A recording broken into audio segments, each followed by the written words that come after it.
What is up, guys? Kackis here. Thank you so much for stopping by, and today, it's been an absolutely massive day for Destiny 2. The next 3 years of content have been laid out by Bungie, so much is going on, but in this video, we're going to be focusing on the here and now, taking a look at the brand new Seasons Pass exotic weapon just introduced into Destiny 2 with Season 11, Season of Arrivals. And so, let's get started. Now, this weapon is going to be available to you if you buy the Seasons Pass at level 1. Otherwise, for free-to-play players, it's going to be available at level 35 within the pass. So, what is this weapon? Well, it's the WITHERHOARD Exotic Grenade Launcher. Taking a look at the unique perks here, firstly, intrinsically, it has Primeval's Torment. Projectiles fired by this weapon blight the target or nearby area on impact. It also has a secondary unique perk, Break the Bank. Blighted targets take damage over time and blight the nearby area on death. Now, before we get started into what that actually looks like, remember that when you acquire this weapon, go to the gunsmith. He's going to have a brand new exotic quest to go and get the catalyst for this weapon by getting kills with grenade launchers. So make sure you're progressing that whilst using this weapon. Alright, now when you actually use this weapon, it, as you can see, will either blight the ground or infect a target. And then when that target dies, as you can see, it'll then blight the ground. Now let's look at its PvP applications. So, if you're in the Crucible and you direct impact someone with the WITHERHOARD, you will kill them. Importantly, because you direct impact them, you blight them specifically as a target. Even if they move around, jump, do whatever, they are going to die. It's a guaranteed one-hit kill on a normal target. However, obviously you're not going to always direct impact your enemy. What happens if you miss? Well, wherever you hit on the ground, it will create the area of effect blight. Importantly, it has to be the ground. If you shoot a wall, it will actually bounce off the wall, and then when it hits the ground, do the area of effect. So, if you land this right beside a target, if they stand in it for, honestly, not that long, they will die. It is a one-hit kill if the enemy remains within this blight. Now, importantly, they do have some time to get out of it. As you can see, they can run through it, or if they get shot, run out of it very quickly. But that term quickly is actually very key, because even if they do escape the blight, they're usually just a one-shot kill at that point. You do take a lot of damage in a pretty short time frame. Not to mention, potentially the scariest part is that you can have multiple blights going at the same time. As you can see, I've had up to 4 on screen. So just blighting an entire area of a map, an entire hallway, trapping people inside an area, that is a very real thing that this weapon can do. And I think that is going to be its potential PvP application.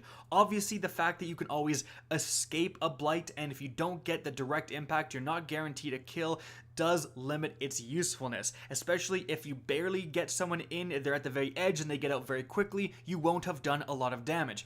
But if you can land this in a choke point, if you can land this, next to the heavy ammo, you can pretty much guarantee they're not going to be able to get heavy ammo, and if they do, they're probably going to die doing so. So this is going to be an area denial weapon. Blocking people off, using it for 200 IQ plays is where I see the WITHERHOARD getting used within PvP. But let's talk about PvE. And here, I think things are a lot more interesting. Because of this weapon's damage over time capabilities, it is reminiscent of another grenade launcher that has arguably been the absolute best exotic for PvE in the game at certain points, and even potentially now, and that is the Anarchy. The fact that you can double tick an enemy with Anarchy and they're going to take damage as you switch to another weapon and continue to damage them usually gives you absolutely absurd damage numbers. Not to mention the versatility of being able to tick someone and then get behind cover, just wait it out, and they will pretty much eventually die guaranteed. The WITHERHOARD has a lot of those same aspects, but there's actually some unique properties it has when it comes to damaging enemies. So, as I've said earlier, there's kind of 2 different modes when damaging an enemy: direct impact or hitting the ground near them. The important question, therefore, is, how much damage do these things do, and do they stack? Well, as for the individual damage, as you can see, when I stick this ogre with just one shot, I'm almost getting it down to half health. That is an insane amount of damage for just one shot of your grenade launcher. That's just a special. One shot of heavies do less damage. Like, it'll take 3 rocket launcher shots, 2 rocket launcher shots to get to this damage. And this is just a single shot of a special. That is extremely impressive. Now, you will see that if I was to shoot beside this ogre, it's still going to take a substantial damage over time amount, but it's not going to be as severe. It's not as impressive as the direct impact, which does more damage. Here's where things get interesting.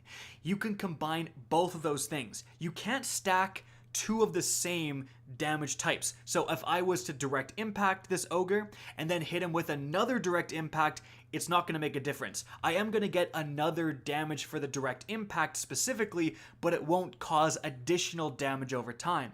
Same thing kind of happens where if he's in a blight and you create another blight, doesn't really do much.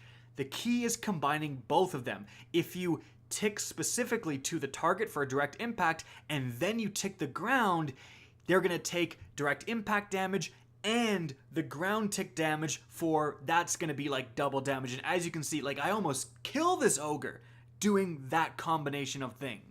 So that strategy could be really effective when we're talking about damage phases. The ability to direct impact, tick the ground, and then switch to something else. Switch to a legendary sword, for example, and then go to town while the enemy is still being damaged by the Witherhoard. The damage over time actually lasts for a pretty substantial amount of time, and there we have the parallels to the Anarchy and how it functions as well.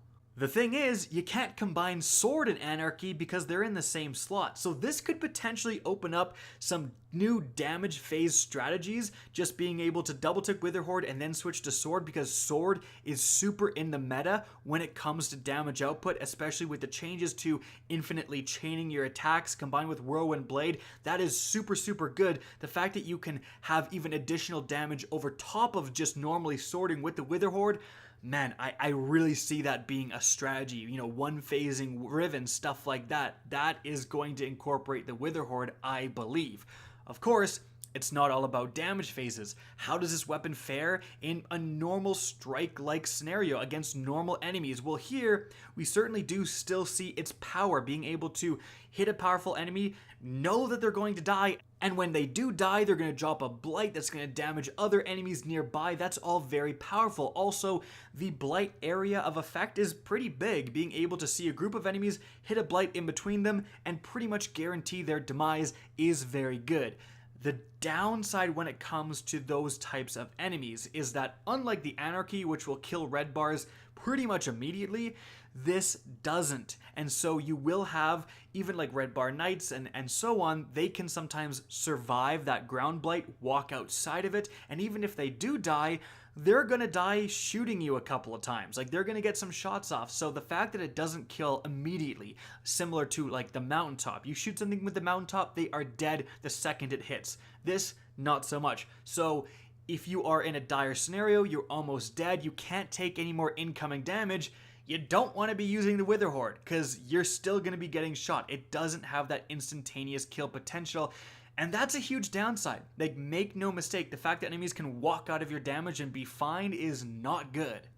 Let's also not forget that even though it's very good against bigger targets and you can do the double ticking strategy, you can always guarantee they're going to tick for the direct impact, but if you try to tick the ground as well, they can just move out of the way. And so your huge DPS strategy can fall away if the enemy is capable of just moving.